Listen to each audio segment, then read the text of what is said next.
여러분, 한때 사상계를 주름잡던 절대 광자가 있었는데 거의 1000년 동안이나 사람들의 기억 속에서 사라졌다고 한번 상상해 보세요. 그런데 말이죠, 이 사상이 어느 날 갑자기 경쟁자들의 가장 강력한 무기를 총체로 훔쳐서 그 누구도 예상치 못했던 화려한 컴백을 합니다. 거의 뭐 지적 스캔들이라고 할 만하죠. 오늘 이 시간 유교가 어떻게 라이벌의 비밀을 흡수해서 성리학이라는 새로운 이름으로 다시 태어났는지, 그리고 어떻게 사상계의 왕자를 되찾았는지, 그야말로 한편의 드라마 같은 컴백 스토리를 제대로 한번 파헤쳐 보겠습니다. 자, 보시면 유교가 한나라 때 국가 공식 이념으로 채택되면서 그야말로 최고의 전성기를 누립니다. 하지만 그 영광도 잠시, 이후 거의 1000년이라는 어마어마한 시간 동안 불교와 도교에 완전히 밀려서 주류에서 자취를 감추게 되죠. 위진 남북조부터 당나라까지 이어지는 이 기나긴 암흑기. 바로 여기가 오늘 이야기의 시작점입니다. 아니 대체 그 잘 나가던 유교에 무슨 문제가 있었던 걸까요? 그래서 오늘은요, 먼저 유교가 어떤 위기에 빠졌는지부터 살펴볼 거고요. 그 빈자리를 위협했던 강력한 도전자들을 만나볼 겁니다. 그리고 유교가 어떻게 그들의 비법을 훔쳐서 완전히 새로운 청사진을 그렸는지, 또 마침내 어떻게 왕자를 되찾게 되는지 그 흥미진진한 과정을 함께 따라가 보시죠. 자, 그럼 이야기의 첫 장을 열어볼까요? 한때는 절대적인 권위를 자랑했던 유교가 도대체 왜 어떻게 힘을 잃기 시작했는지부터 알아보겠습니다. 솔직히 유교는 나라를 다스리고 사회 질서를 유지하는 데는 정말 이거만 한 게 없는 아주 탁월한 시스템이었어요. 근데 말이죠. 시간이 흐르면서 이게 너무 디테일에만 파고들기 시작합니다. 옛날 경전의 글자 하나하나 뜻풀이하는 훈고학에만 매달리게 된 거죠. 그러니까 어떻게 살아야 하는가에 대한 매뉴얼은 아주 훌륭했는데 정작 우리는 왜 사는가 같은 인간의 더 깊고 근본적인 질문에는 답을 해주지 못하는 그런 치명적인 약점을 드러내고 만 겁니다. 바로 이 약점을, 이 빈틈을 귀심같이 파고든 강력한 라이벌들이 등장합니다. 당시 지식인들은 물론이고 일반 대중들의 마음까지 완전히 사로잡아버린 불교와 도교였죠. 여기서 둘의 차이가 확 드러나죠.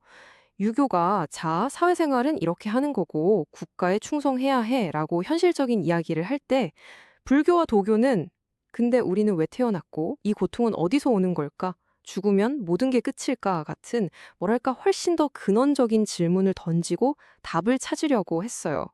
바로 이 형이상학적인 깊이의 차이, 이게 유교가 사상전쟁에서 속수무책으로 밀리게 된 결정적인 이유였습니다. 한번 생각해 보세요. 불교가 말하는 삶은 돌고 둔다는 윤회 사상이나 도교가 이야기하는 자연의 흐름에 몸을 맡기는 무의자영 같은 개념들. 이게 당시 사람들한테는 얼마나 충격적이고 매력적이었겠어요.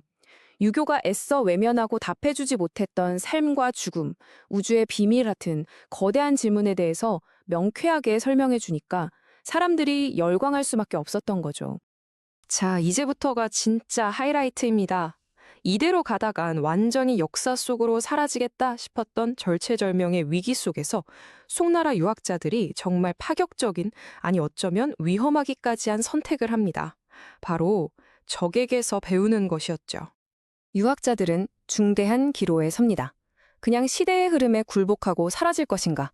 아니면 저 잘 나가는 경쟁자들의 비법을 훔쳐서라도 살아남을 것인가? 여러분이라면 어떤 선택을 하시겠어요? 네, 그들은 후자를 택합니다.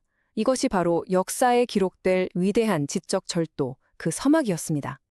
이 과정은 뭐랄까 마치 경쟁사 스마트폰을 완전히 분해해서 그 기술을 역으로 분석하는 일종의 리버스 엔지니어링과 똑같았어요.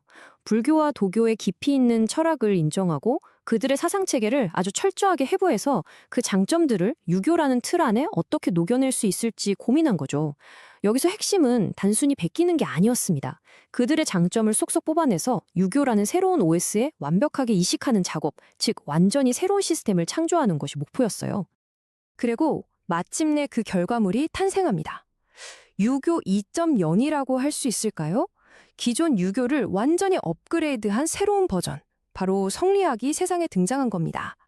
성리학의 핵심 아이디어, 이게 진짜 기가 막힙니다. 아주 간단히 말해서 네 안의 본성이 바로 저 거대한 우주를 움직이는 원리와 똑같다라고 선언해버린 거예요. 이 한 방으로 유교는 그토록 부러워했던 라이벌들의 전유물, 형이상학이라는 최종 병기를 드디어 손에 넣게 한 거죠. 자, 그럼 이 새로운 철학은 뭘로 움직이느냐?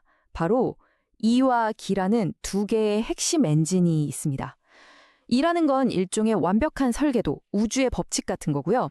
기는 그 설계도를 현실로 만들어내는 온갖 재료이자 에너지인 셈이죠. 그러니까 이 세상 모든 것, 저기 보이는 컵부터 우리 자신까지 전부 다 이 보이지 않는 설계도와 눈에 보이는 재료가 합쳐져서 만들어졌다고 설명하는 겁니다. 정말 깔끔하죠? 이 업그레이드된 시스템은 정말 완벽한 패키지입니다. 한번 보세요. 먼저 성중리, 즉 내 본성이 바로 우주의 원리다. 이걸로 개인의 도덕적 실천에 엄청난 우주적 의미를 부여하고요. 그럼 그 원리를 어떻게 할 수 있냐고요? 걱정 마세요. 경물치지, 세상 만물을 깊이 탐구하면 된다고 구체적인 방법까지 제시해줍니다. 마지막으로 경이라는 마음 수양법을 통해서 내면의 수양까지 가능하게 하죠. 어때요? 우주부터 내 마음까지 이걸로 그냥 다 설명이 되는 겁니다. 완벽한 올인원 패키지죠. 자, 이제 마지막 퍼즐 조각을 맞출 시간입니다. 이렇게 최강의 무기를 장착한 성리학. 이제 남은 건 잃어버렸던 왕좌를 되찾는 일뿐이죠. 과연 어떻게 성공했을까요? 여기서 성리학은 정말 영리한, 어쩌면 좀 무서운 한 수를 둡니다. 철학적으로 완벽해진 이 시스템이 왕자를 되찾기 위해 꺼내든 비장의 카드는 바로 과거제도였습니다. 이건 그냥 책상 위에서만 떠드는 학문으로 남지 않겠다. 아예 이 나라의 운영 시스템 그 자체가 되겠다는 정말 엄청난 야심이었던 거죠. 전략은 아주 단순하면서도 치명적이었습니다. 과거 시험, 그러니까 오늘날의 공무원 시험 필수 과목으로 성리학을 지정해버린 거예요. 자, 그럼 어떻게 될까요?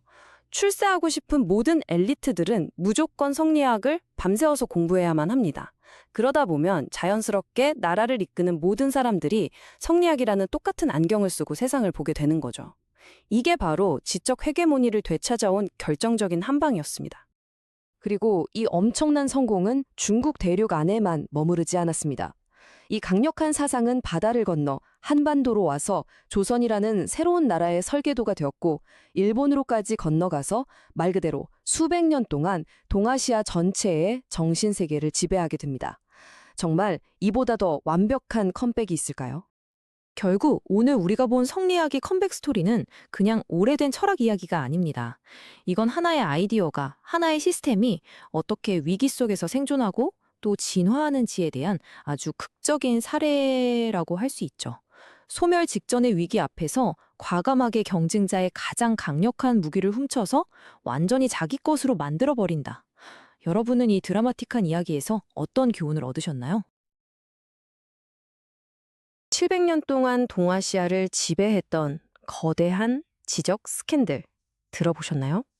오늘 바로 그 이야기를 해보려고 합니다. 한번 상상해 보세요. 이 복잡한 우주, 그리고 심지어 우리 자신까지.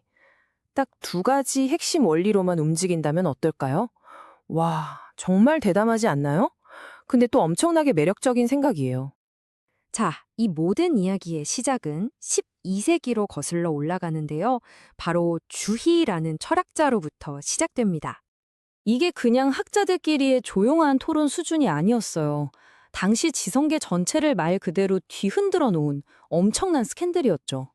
자, 그럼 한번 제대로 파고 들어가 볼까요? 첫 번째 스캔들은 바로 존재 그 자체에 관한 거예요.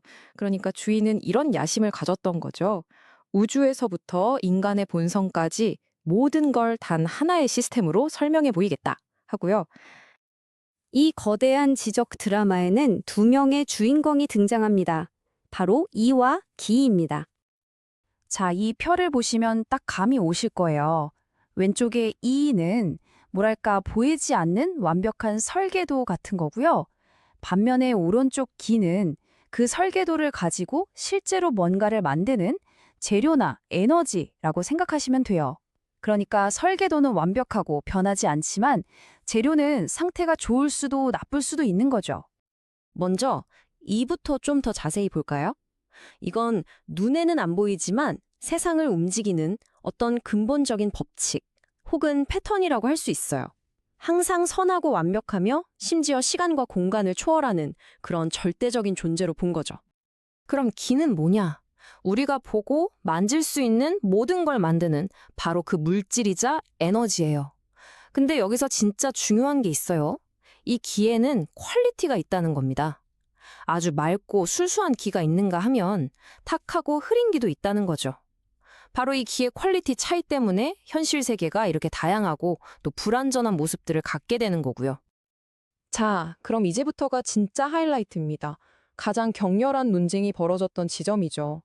아니, 이렇게나 다른 이랑 기가 도대체 무슨 관계냐? 바로 이 문제였어요. 주희는 이 둘의 관계를 정말 유명하면서도 지독히 역설적인 한마디로 딱 정리해버립니다. 이기불상리, 이기불상잡. 무슨 뜻이냐면 절대 떨어질 수는 없는데 또 절대 섞이지도 않는다는 겁니다. 와, 바로 이 한 문장 때문에 수백 년 동안 난리가 난 거죠. 자, 첫 번째. 떨어질 수 없다. 이건 뭐냐면 둘은 언제나 한 세트라는 거예요. 설계도 이만 덩그러니 있으면 아무 의미 없잖아요. 재료 기가 있어야 비로소 뭔가 만들어지죠. 딱 이 비유가 좋아요. 등잔의 불꽃이 이라면 기름이 바로 기인 셈이죠. 기름 없이는 불꽃이 존재할 수가 없으니까요. 그리고 두 번째, 섞이지 않는다. 이건 또 무슨 말이냐. 둘이 딱 붙어 있긴 한데 그렇다고 서로 뒤섞여서 하나가 되는 건 아니라는 거예요. 이는 끝까지 이고 기는 끝까지 기라는 거죠. 물이랑 기름을 한 컵에 부어놓은 걸 상상해 보세요. 같이 있지만 절대 섞이지 않잖아요? 딱 그런 느낌입니다. 자, 근데 이 핵심 이론이 여기서 끝나지 않아요. 오히려 이걸 시작으로 더 복잡하고 더 논쟁적인 질문들이 꼬리에 꼬리를 물고 터져 나옵니다. 새로운 스캔들이 시작된 거죠. 자, 여러분께 한번 질문을 던져볼게요. 설계도랑 재료 둘 중에 뭐가 먼저일까요? 이거 정말 어려운 질문이죠. 바로 이 문제가 또 하나의 스캔들, 이른바 우선순위 스캔들을 불러왔습니다. 이 질문에 대해 주인은 아주 딱 잘라서 대답해요. 논리적으로는 당연히 이가 먼저다. 이렇게요. 물론 현실에서는 둘이 항상 같이 나타나지만 개념적으로 따져보면 설계도가 재료보다 먼저인 게 맞지 않냐는 거죠. 그런데 여기서 정말 거대한 질문이 하나 튀어나옵니다. 바로 악의 스캔들이죠. 아니, 모든 것의 근본 설계도인 이가 그렇게 완벽하고 선하다면서요. 그럼 도대체 이 세상의 악이나 온갖 결함들은 다 어디서 온 거냐는 말이죠. 이거 설명 못하면 이론 전체가 흔들리는 거잖아요. 주희는 이 어려운 질문에 이일분수라는 정말 기가 막히게 우아한 해답을 내놓습니다. 일단 전제는 이거예요. 우주 전체를 관통하는 보편적인 원리, 이는 단 하나뿐이고 그 자체로 완벽하다. 비밀은 바로 기에 있었습니다. 이 완벽한 원리가 현실 세계에 드러날 때는 사람마다 가진 기의 퀄리티에 따라서 그 모습이 달라진다는 거예요. 맑고 깨끗한 기를 가진 사람은 그 완벽한 원리를 그대로 반짝반짝 빛나게 하지만 탁하고 흐린 기를 가진 사람은 그 원리를 가려버리거나 심지어 왜곡시킨다는 거죠. 자, 그러니까 핵심은 이거죠. 악이라는 건 우리 본성, 즉 인에 원래부터 있던 게 아니에요. 단지 탁한 기라는 안개에 가려져서 우리 선한 본성이 제대로 드러나지 못한 결과일 뿐이라는 거죠. 와, 이 설명 덕분에 유교는 인간의 본성은 선하다는 핵심 가치를 지키면서 동시에 현실의 악을 설명할 수 있는 엄청난 논리적 무기를 갖게 된 겁니다. 자, 그럼 이제 마지막으로 이렇게 논쟁도 많고 스캔들도 많았던 이론이 도대체 어떻게 한 문명 전체의 뿌리가 될 수 있었는지 그 어마어마한 영향력을 한번 따라가 보겠습니다. 700년. 네, 700년입니다. 이 숫자 하나가 모든 걸 말해주죠. 주위의 이기로는 무려 700년이 넘는 시간 동안 동아시아를 지배하는 공식적인 사상이었습니다. 그 영향력은 정말 사회 구석구석에 스며들었어요. 중국, 한국, 일본에서 국가 공식 철학이 됐고요. 법이나 윤리, 정치 시스템의 근본적인 바탕이 됐죠. 심지어 관리를 뽑는 과거 시험의 핵심 과목이었으니까 그 시대 엘리트라면 무조건 공부해야 했던 겁니다. 그리고 우리나라의 퇴계와 율곡, 이 두 거두 사이의 전설적인 사상 논쟁도 바로 이 이기론에서 시작된 거고요. 무엇보다 이 이론이 유교에 엄청나게 강력한 지적 무기를 쥐어준 셈이에요. 당시 세력을 떨치던 불교나 도교에 깊이 있는 철학에 맞서 싸울 수 있는 그런 탄탄한 형이상학적 기반을 마련해 준 거죠. 이걸로 유교는 완전히 다른 레벨로 올라서게 됩니다. 주인은 이와 기라는 틀로 자신의 시대를 설명하려고 했어요. 그렇다면 지금 21세기를 사는 우리의 세계를 움직이는 보이지 않는 원리, 그 설계도는 과연 뭘까요? 그리고 이 세상을 실제로 굴러가게 만드는 그 역동적인 에너지는 또 뭘까요? 이건 우리 모두가 한 번쯤 깊이 생각해 볼 만한 질문이 아닐까 싶네요. 안녕하세요. 복잡하고 거대한 생각의 지도를 명쾌하게 그려보는 시간입니다.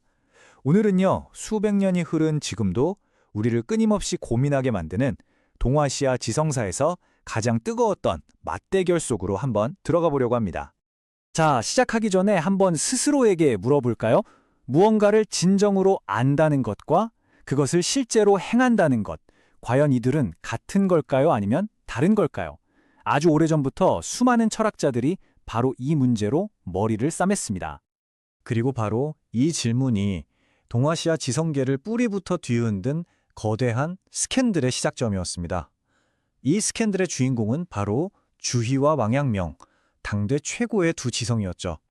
사실 두 사람이 풀고 싶었던 문제는 같았어요. 어떻게 해야 진짜 알을 얻고 더 나은 사람이 될 수 있는가 하는 거였죠. 그런데 이 질문에 대한 그들의 대답이 정말 정반대였던 겁니다. 그리고 그 차이가 그야말로 사상계의 혁명을 불러왔습니다. 자, 그럼 첫 번째 주인공부터 만나보죠. 바로 성리학이라는 거대한 시스템을 완성한 주희입니다. 그의 생각이 왜 스캔들이었냐고요? 그는 진리를 찾으려면 내 앞만 들여다보지 말고 저 바깥 세상을 똑바로 봐라 라고 외쳤기 때문입니다. 그의 핵심 무기는 바로 경물치지라는 개념이었어요. 이게 무슨 말이냐면 세상 모든 사물과 현상에는 그것을 그렇게 만드는 보편적인 원리, 즉 이라는 게 숨어 있다는 겁니다. 그리고 이걸 알려면 그 사물 하나하나를 끝까지 파고들어서 탐구해야 한다는 거죠. 그래서 그는 아주 체계적인 3단계의 방법을 제시합니다. 첫째, 옛 성현들이 남긴 책을 깊이 읽고, 둘째, 정좌라고 하는 일종의 명상으로 마음을 고요하게 만든 다음, 셋째, 내 주변의 나무 한 그루부터 거대한 역사적 사건에 이르기까지 모든 것의 이치를 탐구하라는 겁니다. 여기서 진짜 흥미로운 부분이 나와요. 이 정좌라는 게 겉보기엔 불교의 자선이랑 너무 비슷했거든요. 당시 유학자가 불교 수행법 비슷한 걸 한다. 이건 정말 파격적인 일이었죠. 하지만 목표는 완전히 달랐습니다. 불교가 마음을 비우는 거라면 주희는 오히려 마음을 더 맑게 해서 바깥 세상의 이치를 더 잘 보기 위한 거였어요. 이론은 정말 완벽해 보이죠? 그런데 이게 현실에선 큰 문제에 부딪힙니다. 한번 생각해 보세요. 한 사람이 이 세상에 있는 모든 것들의 이치를 어떻게 다 탐구하겠어요? 평생을 바쳐도 불가능하잖아요. 결국 학자들은 이 끝없는 공부에 지쳐 나가 떨어지기 시작한 겁니다. 바로 그때 이 지적인 혼란과 피로감 속에서 우리의 두 번째 주인공, 마치 반역가처럼 혜성같이 등장한 인물이 바로 왕양명입니다. 그는 완전히 새로운 길을 제시하죠. 왕양명이 던진 첫 번째 폭탄 선언은 바로 심증리였습니다. 마음이 곧 이치다. 이게 무슨 말이냐면요. 주희가 말한 그 위대한 원리, 이라는 게 저 멀리 바깥 세상에 있는 게 아니라 원래부터 완전하게 바로 당신의 마음속에 있다는 충격적인 주장이었습니다. 자, 바로 이 지점에서 두 거인의 대결이 정점을 찍습니다. 주희는 먼저 알고 나중에 행하라 라는 선지후행을 말했죠. 공부를 통해 알매 완성되어야 올바른 행동을 할 수 있다는 거예요. 그런데 왕양명은 단호하게 말합니다. 아니다. 아는 것과 행동하는 것은 처음부터 하나다. 바로 지행합의를 외친 겁니다. 그가 남긴 아주 유명한 말이죠. 알은 행함의 시작이고 행함은 알의 완성이다. 즉, 안다는 건 그저 어떤 행동을 하라는 마음이 드는 출발점을 뿐이라는 거예요. 그리고 실제로 그 행동을 함으로써 비로소 그 알미 진짜 나의 것이 된다는 뜻입니다. 좀 더 쉽게 예를 들어볼까요? 내가 입으로 효가 중요하다고 아무리 말해도 부모님께 실제로 효도하지 않는다면 왕양명의 관점에서 그건 그냥 효를 모르는 겁니다. 전혀요. 아는 게 아니라는 거죠. 행동이 없는 알은 진짜 알미 아니라는 겁니다. 그래서 왕양명의 수련법은 평생 책상에 앉아 책을 파는 게 아니었어요. 대신 우리 마음속에 원래부터 탑재된 선한 내비게이션, 즉 양지를 믿고 그 목소리에 귀 기울여 즉각 행동으로 옮기는 것, 치양지를 강조한 겁니다. 자, 그럼 이 500년도 더 된 철학 논쟁이 지금을 사는 우리랑 도대체 무슨 상관이 있을까요? 사실 이 문제는 지금도 우리 삶 곳곳에서 계속되고 있기 때문입니다. 외부의 지식과 내면의 실천 사이에 이 영원한 줄다리기 말이에요. 두 사람 모두 우리에게 정말 중요한 유산을 남겼습니다. 주인은 우리에게 철저한 근거와 데이터를 바탕으로 한 학문적 탐구의 길을 열어줬다면 왕양명은 개인의 내면의 목소리와 직관, 그리고 무엇보다 실천의 중요성을 온몸으로 일깨워줬죠. 오늘 이야기는 이 마지막 질문을 여러분께 던지면서 마무리할까 합니다. 여러분이 안다고 생각하는 것들 있잖아요. 그게 일이든 인간관계든 혹은 나 자신에 대한 것이든 한번 스스로에게 물어보세요. 그것이 그냥 머릿속에만 머무는 생각인가요? 아니면 정말 여러분의 삶으로, 행동으로 증명되고 있는 진짜 알민가요? 여러분, 송나라 시대 하면 보통 뭐가 제일 먼저 생각나세요? 아마 대부분 도덕과 이치를 탐구했던 성리학을 떠올리실 거예요. 그런데요, 만약 그 똑같은 시대에 우주의 모든 현상을 숫자로 예측하려 했던 정말 스캔들에 가까운 사상가가 있었다면 어떨까요? 오늘 우리가 파헤쳐볼 이야기가 바로 그겁니다. 맞아요. 우린 보통 송나라를 이치, 즉 원리를 파고들었던 성리학의 시대라고 기억하잖아요. 하지만 바로 그 시대에 성리학과는 완전히 다른 길을 걸었던 또 하나의 거대한 흐름이 있었습니다. 바로 눈에 보이는 이미지, 상과 숫자인 수를 가지고 미래를 읽어내려 했던 상수역학이라는 학문이죠. 아니 근데 왜 이게 스캔들이라고까지 불렸을까요? 그 접근법이 당시로서는 너무나 파격적이었기 때문입니다. 주류 학계에겐 거의 이단처럼 보였을 정도죠. 자, 그럼 지금부터 그 논란의 중심으로 한번 들어가 보겠습니다. 이 모든 지적 논쟁의 한가운데에 바로 이 사람이 있었습니다. 우주를 이해하는 완전히 새로운 방식을 제시했던 인물, 소홍입니다. 그러니까 소홍은요, 당대 최고의 성리학자들과 어깨를 나란히 했던 거물이었어요. 그런데 그가 걷는 길은 정말이지 너무나 달랐습니다. 다른 학자들이 인간의 도덕을 탐구할 때 그는 혼자 하늘의 비밀, 우주의 암호를 풀려고 했던 거죠. 그래서 그의 학문에는 우주의 코드를 해독한 스캔들이라는 별명이 딱 어울렸던 겁니다. 아니 도대체 어떻게 우주의 비밀을 읽어냈다는 걸까요? 그 모든 것의 시작은 그가 세상을 바라보는 아주 독특한 방법, 바로 관물이라는 것에서부터 출발합니다. 소홍은 자신의 방법을 관물이라고 불렀는데요. 이게 그냥 사물을 본다는 뜻이 아니에요. 그보다는 모든 사물 속에 마치 암호처럼 숨겨져 있는 우주의 코드를 읽어내는 행위, 바로 거기에 가깝습니다. 그 방법이라는 게 사실 들어보면 놀랍도록 간단한 3단계로 되어 있어요. 먼저 우리 주변의 평범한 사물을 아주 깊이 관찰해요. 그리고 그 안에서 숨겨진 이미지와 숫자를 발견하는 거죠. 그리고 마지막으로 그걸 통해서 우주의 근본 원리를 이해하게 된다는 겁니다. 정말 평범함 속에서 비범함을 찾아내는 과정이죠. 자, 그럼 이 관물이라는 방법이 실제로 어떻게 쓰였는지 한번 볼까요? 그의 첫 번째이자 가장 유명한 활용법은 뭐랄까, 마치 하늘의 비밀을 몰래 사람들에게 알려주는 것처럼 느껴졌을 겁니다. 이게 바로 매화역수라는 아주 독특한 점술로 이어지게 되는데요. 이름 그대로 풀이하면 매화꽃의 숫자로 미래를 점치는 법이라는 뜻이에요.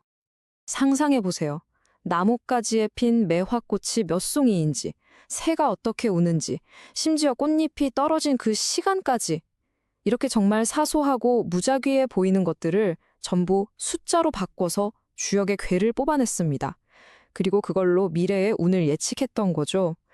당시 사람들이 보기엔 이건 거의 신비주의 스캔들이었던 셈입니다.